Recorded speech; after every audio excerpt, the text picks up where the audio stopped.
You ever really, truly think about how that thing you just bought, your phone, your coffee, whatever, actually made its way to you? It's not an accident. It's this whole complex, fascinating dance of sales and marketing. So today, we're going to deconstruct it. We're going to pull back the curtain and look at the engine that drives what we buy and how. So here's the plan. We'll start with the huge forces that are changing the game. Then we'll follow a product's journey to your hands. We'll get into the weird challenge of selling something you can't even touch, look at how things work beyond the store, and then wrap it all up with how companies manage their public image. All right, first things first, we have to understand the why. Before we even get into the nitty-gritty tactics, we need to look at these massive currents that are constantly shifting the entire landscape of how things are sold. So let's frame this with a really big question. Why does buying and selling feel so completely different than it did just a couple of decades back? Well, it really boils down to three massive areas of change. First off, it's us. It's you and me. Our behavior has totally changed. We expect everything to be amazing, seamless, and we want it like yesterday. At the same time, what used to be a single mass market has shattered into a million little pieces. And get this, the huge retailers, the big box stores, they now have so much power they can basically tell their suppliers how to operate. The customer is 100% in the driver's seat now. Number two, and this is a big one, technology. I mean, it's been a total game changer, right? E-commerce isn't just a side hustle anymore, it's how millions of us shop by default. And behind the scenes, sales teams are using all this slick automation software to be way more efficient. Plus, with virtual offices, gigantic deals are now getting closed over a video call instead of a firm handshake. The whole rulebook has basically been thrown out the window. And finally, you've got management just trying to keep up with all this. So what's their move? Well, the really smart companies are literally tearing down the walls between their sales and marketing departments, forcing them to work as one single team. And they're just constantly training their people on all this new tech. The mantra's pretty simple. Adapt, or you're going to get left behind. Okay, so we've covered the why. Now let's get down to brass tacks and talk about the how. How does a product actually make that journey from a factory somewhere all the way to your shopping cart? The big idea here is something called a sales channel. It sounds technical, but it's really just the path a product takes to get into your hands. And the really interesting part is that companies have a few very different paths they can choose to make that happen. Now, this slide breaks it all down beautifully into two main roads. On the left, you've got the direct path. That's when a company sells straight to you. Think about buying a phone directly from Apple's website. Simple. Then, on the right, you have the indirect path.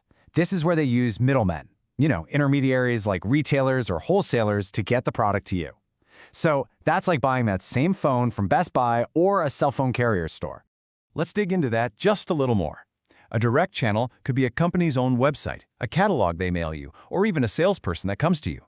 An indirect channel, though, relies on those partners. You have wholesalers who buy an enormous bulk, or the retailers we see every day that do the selling for the company. Now, within those channels, companies have to pick a strategy. First up is what's called intensive distribution. And the goal here is super simple. Be everywhere. Think about something like a can of Coke. You can find it in supermarkets, gas stations, vending machines, you name it. It's all about being impossible to miss. Then you've got selective. This is a lot more choosy. A company picks just a handful of partners, usually ones who are experts in that field. A perfect example is a fancy winery that only sells its bottles through specialty wine shops. They want the seller to really get the product and tell its story right. And then there's exclusive distribution, which takes it a step further. This is for really high-value stuff where the experience of buying it is part of the brand. The car industry is the classic example here, right? You can only buy a new Lamborghini from an authorized Lamborghini dealer. It's all about protecting that prestige. And finally, we kind of come full circle back to direct. This is where a company just says, you know what, we'll do it ourselves. They cut out all the middlemen and handle everything. And with the explosion of the internet, thousands of online brands are doing just this, giving them total control over how they talk to their customers. Okay, so far, we've mostly been talking about physical stuff, things you can hold. But what happens when the thing you're selling is an experience? A piece of advice? A promise? That brings us to the really unique and kind of tricky world of selling services. Yeah, services are just different. Let's walk through this. First, they're intangible. You can't hold a haircut in your hand. They're also inseparable, meaning they're made and used at the exact same moment. This leads to the next problem. They're heterogeneous. It's super hard to make every single haircut, every single consulting session identical. Plus, services are perishable. An empty seat on a plane, That revenue is gone forever once the plane takes off. And lastly, you don't actually own it. You just pay for access to it.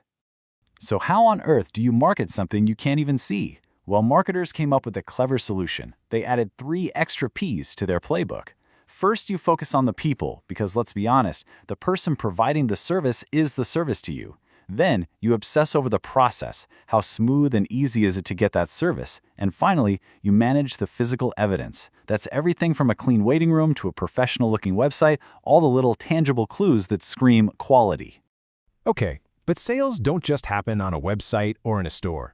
Sometimes, companies need to get out there, face-to-face, and make a really big, memorable splash. And that's where we get exhibitions and trade shows. Think of these as huge, industry-specific gatherings where companies show off all their cool new stuff. The goals are really clear: get new sales leads and make the relationships they have with their current customers even stronger. But you can't just show up and expect magic to happen. The companies that kill it at these things have staff who are not only experts, but are also genuinely easy to talk to.